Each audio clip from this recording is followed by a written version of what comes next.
Hello students, আজকে আমরা যে নবম শ্রেণীর ভৌতবিজ্ঞানটা পড়াচ্ছিলাম, তো দ্রবণ চ্যাপ্টারটা পড়াচ্ছিলাম। তো আজকের ক্লাসে আমরা কলয়েড এই বিষয়টা নিয়ে একটু আলোচনাটা করব। তো কলয়েড, তো আমরা জেনেছিলাম যে দ্রবণের মধ্যে দ্রাবের যে কণাগুলোর যে ব্যাসটা, যে তার আকৃতিটা কত বড় বা কীরকম হলে তার উপর ভিত্তি করে আমরা ভাগগুলো করেছিলাম। তো কলয়েডের ক্ষেত্রে দ্রবণের মধ্যে যে দ্রাবটার যে কণার ব্যাসটা যদি 10⁻⁻7 সেন্টিমিটার থেকে শুরু করে 10⁻⁻5 সেন্টিমিটার পর্যন্ত হয়, যে দ্রাব এর কণার ব্যাস যদি এই রকম রেঞ্জে হয়, তবে সেই যে মিশ্রণটাকে বলা হচ্ছে, যে অসমসত্ব মিশ্রণটাকে বলা হচ্ছে কলয়েড। তো আমরা একটা কলয়েডের সিম্পল ছবি আমরা এখানে একটা দেখতে পাচ্ছি। ধরো এটা একটা দ্রাবক, যার মধ্যে কণাগুলোর ব্যাসটা কিন্তু এই রেঞ্জে রয়েছে, 10⁻⁻7 সেন্টিমিটার থেকে 10⁻⁵ সেন্টিমিটার। তাহলে দুই বা ততোধিক পদার্থের একটা অসমসত্ব মিশ্রণ এটা হবে কিন্তু। অর্থাৎ এখানে এই কণাগুলো, দ্রাবের কণাগুলো কিন্তু ইতস্তত ঘুরে বেড়াবে, একটা অস্বচ্ছ অসমসত্ব একটা মিশ্রণ হবে, সেইটাকে বলা হচ্ছে অস্বচ্ছ অসমসত্ব মিশ্রণ। এটাকে বলা হচ্ছে কলয়েড, যেখানে কণাগুলোর ব্যাসটা এই যে রেঞ্জের মধ্যে থাকে। তো দ্রবণের ক্ষেত্রে যেমন ভাবে আমরা দুটো পার্ট বলেছিলাম, একটা দ্রাবক এবং দ্রাবক, এবং সেক্ষেত্রেও যেমন ভাবে দ্রাবক এবং দ্রাবকগুলোর যে বিভিন্ন প্রকৃতির উপর ভিত্তি করে, অর্থাৎ কঠিন, তরল এবং গ্যাসীয়, এবং দ্রাবর কণাগুলো কঠিন, তরল, গ্যাসের উপর ভিত্তি করে প্রকৃত দ্রবণটাকে যেমন ভাগে আমরা 9 ভাগে ভাগ করেছিলাম। কলয়েডের ক্ষেত্রেও কিন্তু আমরা এখানে কিন্তু দুটো দশা বলে বলবো। এখানে যে একটা যে যেমন প্রকৃত দ্রবণের ক্ষেত্রে আমরা বলছিলাম, সেখানে যেমন বলছিলাম একটা দ্রাবক আর একটা দ্রাবক, এই দুটো ভাগে ভাগ করেছিলাম। কলয়েডের ক্ষেত্রে আমরা একটাকে ভাগ করব বিস্তার মাধ্যম, বিস্তার মাধ্যম আর বিস্তৃত দশা। অর্থাৎ কি, যে ক্ষেত্রে প্রকৃত দ্রবণের ক্ষেত্রে যেটা দ্রাবক হিসাবে কাজ করছিল, যার মধ্যে দ্রাবটা গুলে গিয়েছিল, তো কলয়েডের ক্ষেত্রে তাহলে যে মাধ্যমের মধ্যে কণাগুলো ছড়িয়ে থাকবে, যেই কণাগুলো ছড়িয়ে থাকবে তাদেরকে বলা হচ্ছে বিস্তৃত দশা, আর যার যে মাধ্যমে ছড়িয়ে থাকছে তাকে বলা হচ্ছে বিস্তার মাধ্যম। তো বিস্তার মাধ্যম আর বিস্তৃত দশা, তাহলে কলয়েডের দুটো পার্ট, একটা হচ্ছে বিস্তার মাধ্যম আর একটা হচ্ছে বিস্তৃত দশা। ঠিক একইভাবে দ্রবণ, প্রকৃত দ্রবণ আলোচনার সময় যেমন ভাবে দ্রাবকটা কঠিন, তরল, গ্যাসীয় এবং দ্রাবটা কঠিন, তরল, গ্যাসীয় হতে পারে, ঠিক একইভাবে কলয়েডের ক্ষেত্রেও কিন্তু আমরা আলোচনাতে বিস্তার মাধ্যমটা কঠিন বা তরল বা গ্যাসীয় হতে পারে, আবার বিস্তৃত দশাটাও ঠিক একইভাবে কঠিন, তরল আর গ্যাসীয়, এই 3 প্রকার হতে পারে। অর্থাৎ আমরা সেই আগের মতো 9 প্রকারের কিন্তু কলয়েড আমরা পাবো। তো আমাদের কতগুলো পরিচিত কলয়েডের উদাহরণ আমরা কিন্তু জানবো, এবং সেখানে কোনটা বিস্তার মাধ্যম এবং কোনটা বিস্তৃত দশা, সেইগুলো কিন্তু আমাদেরকে উদাহরণ হিসাবে জানতে হবে। তো এইটাই হচ্ছে আজকের আমাদের আলোচনার যে মূল বিষয়বস্তু। তাহলে কতগুলো কলয়েডের উদাহরণ আমাদেরকে জানতে হবে। কলয়েডের উদাহরণ আমাদের যদি বলি, যে ভাতের ফ্যান থেকে শুরু করে আমাদের শরীরের রক্ত, কিংবা যে চা খাচ্ছি আমরা, কিংবা কোনো আমরা যে ওষুধ সিরাপ খাচ্ছি, সেটাও এক প্রকারের কলয়েড। কিংবা হচ্ছে কি, যে আমরা যে আঠা ব্যবহার করছি, গাম ব্যবহার করছি, এইগুলো সবই কিন্তু এক প্রকারের কলয়েড। আবার আমরা যে বলছি মাখন, ঘি, চর্বি, দুধ, এগুলোও এক প্রকারের কিন্তু কলয়েড। অর্থাৎ কলয়েডের যে এর যে বিস্তারটা, অর্থাৎ এর প্রয়োগের ক্ষেত্রটা, এর ব্যবহারিক দিকটা কিন্তু অনেক বেশি।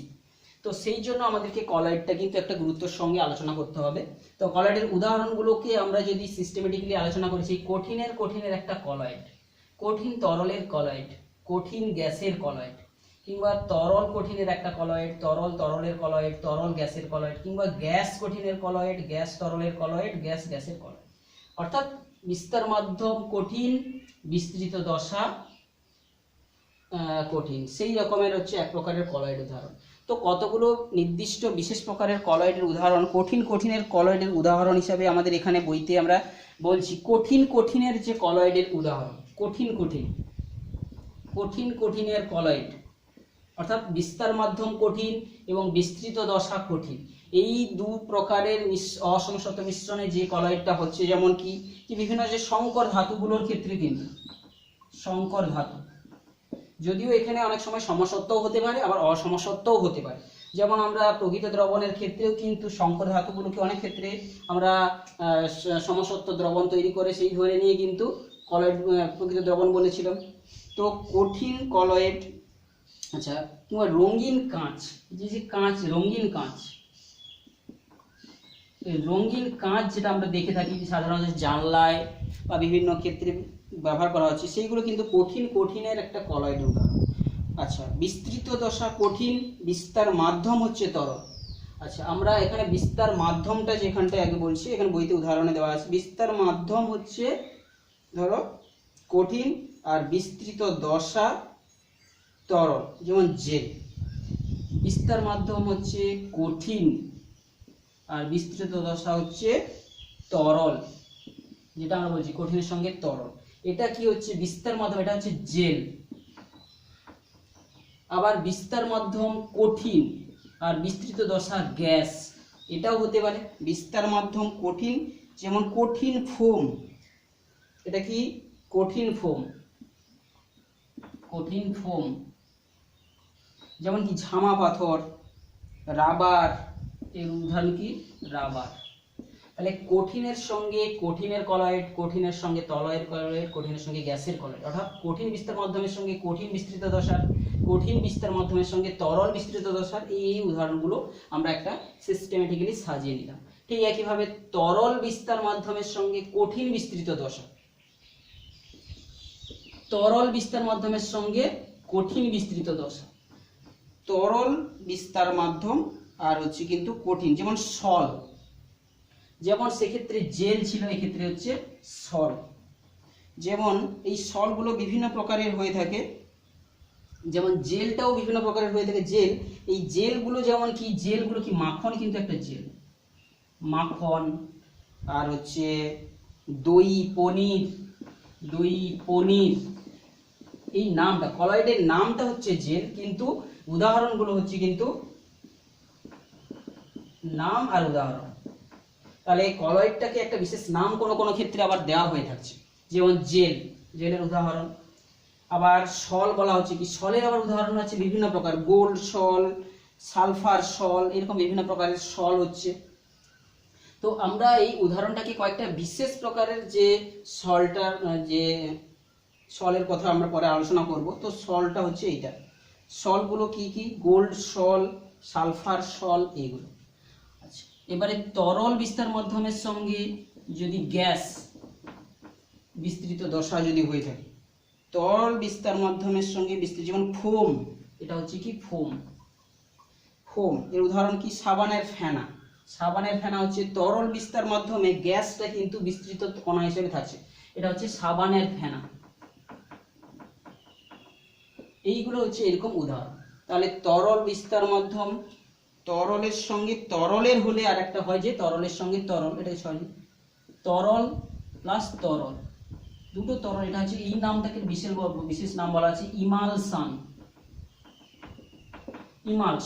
তাহলে এই যে কয়েকটা বিশেষ প্রকার নামের তরল যে কলয়েডকে নিয়ে আমরা পরে আলোচনাটা করব। তো আমরা উদাহরণগুলো আমরা বলছি যে তরলের যে কলয়েড, সেটা কি বলছি কি ইমালশন, যেমন কি দুধ, শ্যাম্পু।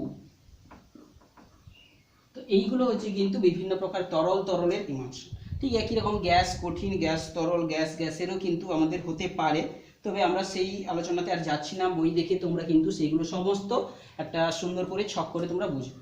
তো বিস্তার মাধ্যম আর বিস্তৃত, আমরা কয়েক প্রকার যে বিশেষ প্রকার কলয়েডের আলোচনাটা এবারে আমরা আসছি, কয়েকটা বিশেষ প্রকার কলয়েডের উদাহরণ।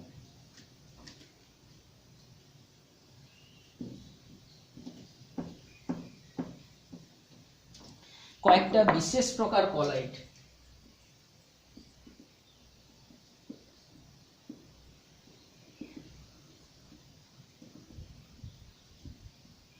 অর্থাৎ কয়েকটা বিশেষ প্রকার কলয়েডের মধ্যে আমরা যেমনভাবে বলেছিলাম যে ইমালশন, তো আমরা পরপর একটা একটা বইতে যেভাবে দেওয়া রয়েছে কয়েকটা উদাহরণ আমাদের রয়েছে গুরুত্ব সহকারে।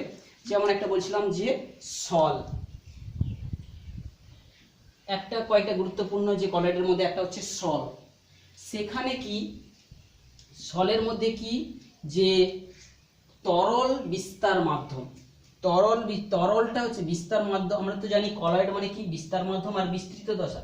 এই বিস্তার মাধ্যম যদি তরল হয় আর বিস্তৃত দশাটা যদি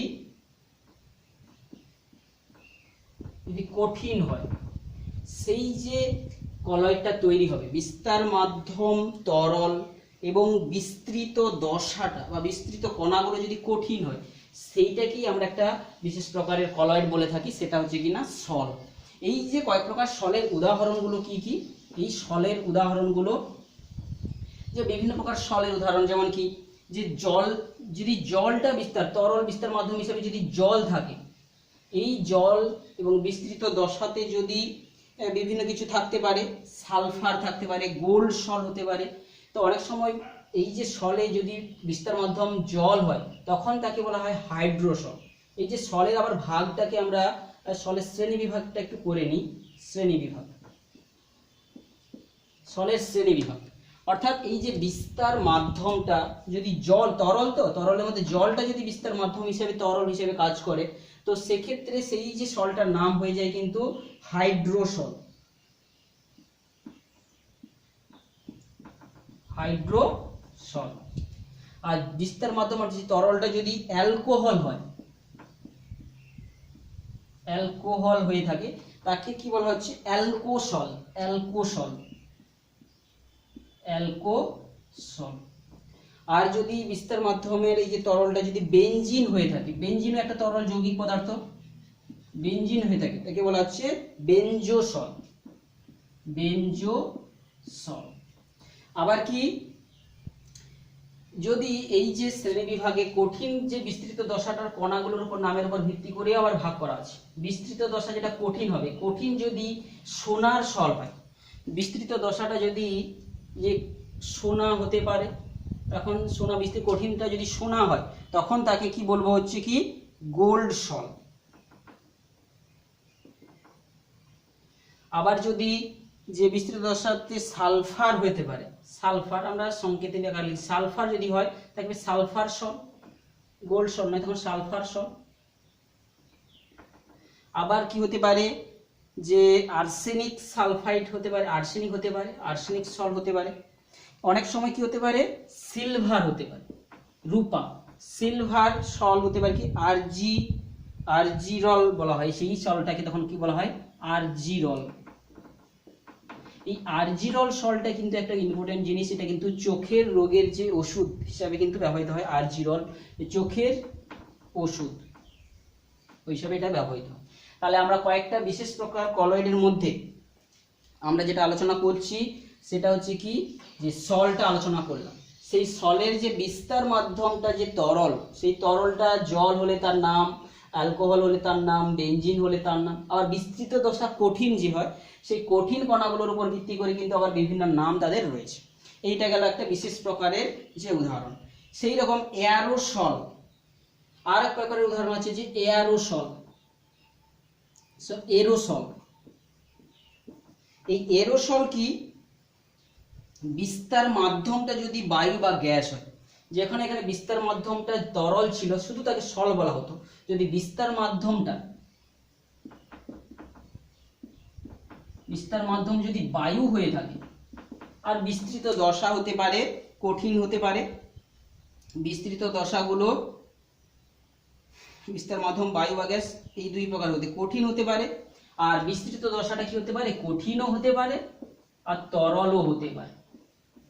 তাহলে কি এয়ারোসল।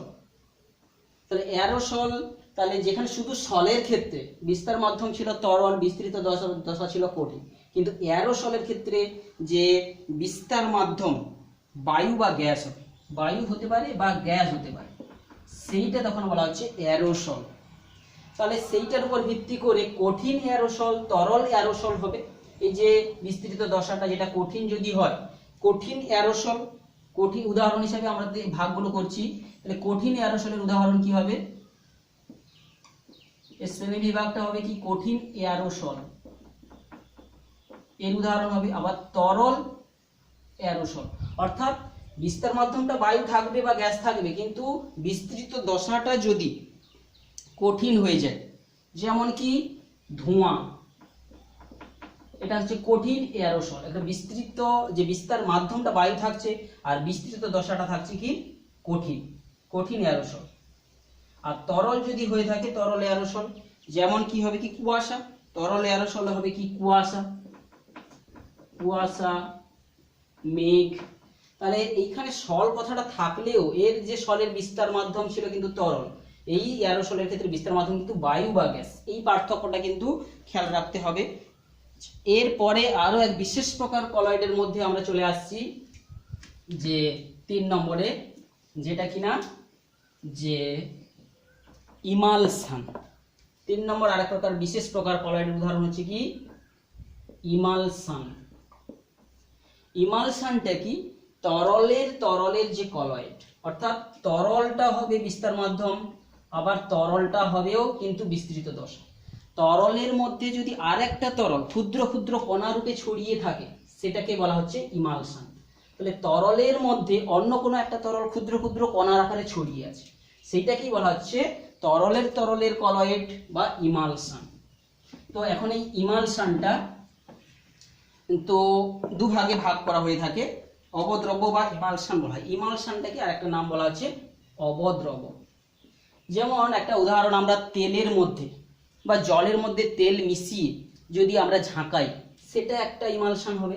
অর্থাৎ যদি জলটা বেশি থাকে, জল বেশি থাকে, তাকে বলা হবে জল তেল ইমালশন, জল তেল ইমালশন।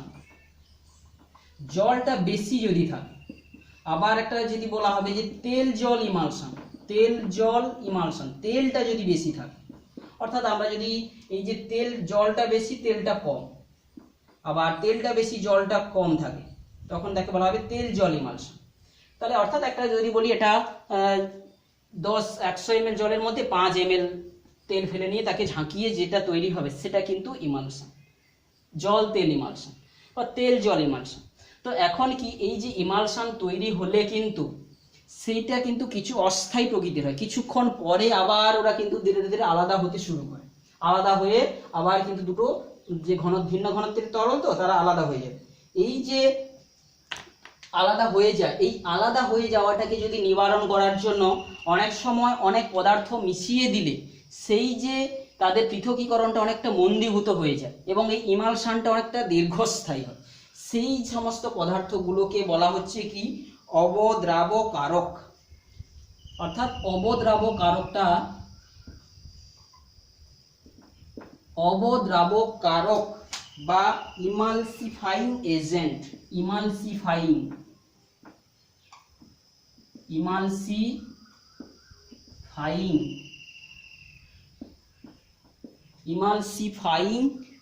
এজেন্ট, ইমালসিফাইং এজেন্ট, এইটা কাকে বলে?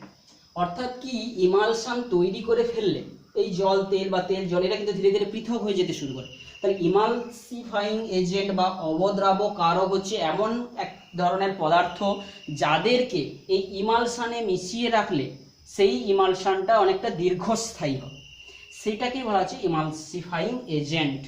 এদের উদাহরণগুলো কি কি? সাধারণত সাবান। আবার সাবান মানেই কি? সাবান মানেই জানি হচ্ছে কি আমরা সোডিয়াম অলিয়েট বা ক্যালসিয়াম অলিয়েট কিংবা ম্যাগনেসিয়াম অলিয়েট, অর্থাৎ ক্যালসিয়াম অলিয়েট সাবান মানেই কিন্তু ওই, বা ম্যাগনেসিয়াম অলিয়েট কিংবা সোডিয়াম অলিয়েট, সাবান মানেই হচ্ছে এই একটা প্রকারের লবণ আমরা জানি। তাহলে এই ইমালসিফাইং এজেন্টগুলো কারা কারা? সাবান হতে পারে কিংবা ডিটারজেন্ট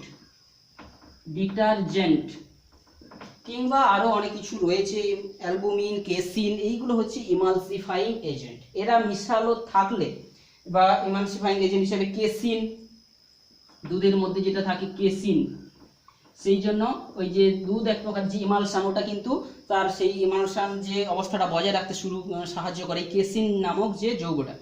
তাহলে এই অবদ্রাব্য কারকের উদাহরণ কাকে বলে এইগুলো আমরা জানলাম। তো এই অবদ্রাব্য কারকের কাজটা কি? অবদ্রাব্য কারক যেগুলো তার দুটো পার্ট থাকে। এখন এই অবদ্রাব্য কারকের দুটো পার্ট কি? একটা থাকে আয়নযুক্ত পার্ট, আর একটা হচ্ছে তার CH কার্বন হাইড্রোজেন যুক্ত পার্ট। এই একটা পার্ট, এটা হচ্ছে আয়নযুক্ত পার্ট। আমরা তাকে সিম্বলিক্যালি লিখে দেখাচ্ছি। এটা হচ্ছে আর একটা ল্যাজ পার্ট, ধরো CH অংশ থাকছে। তো এই যে ইমালসিফাইং এজেন্টের একটা ছবি আমরা দেখাচ্ছি, এই দুটো পার্ট।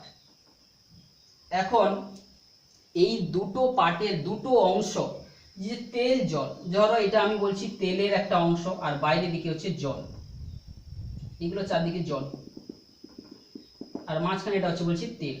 তাহলে তেলের মধ্যে এই যে CH অংশটা পার্ট, আর বাইরের দিকে জলের মধ্যে থাকবে আয়নীয় পার্টটা, এই অংশটা। তাহলে ইমালসিফাইং এজেন্টের আয়নীয় অংশটা, আয়নীয় যে অংশটা, ইমালসিফাইং এজেন্টের আয়নীয় অংশটা কি হচ্ছে? জলে থাকবে, আর তেলের মধ্যে থাকবে CH পার্টটা, CH পার্টটা তেলের মধ্যে থাকবে। এইভাবে এরকম ভাবে তারা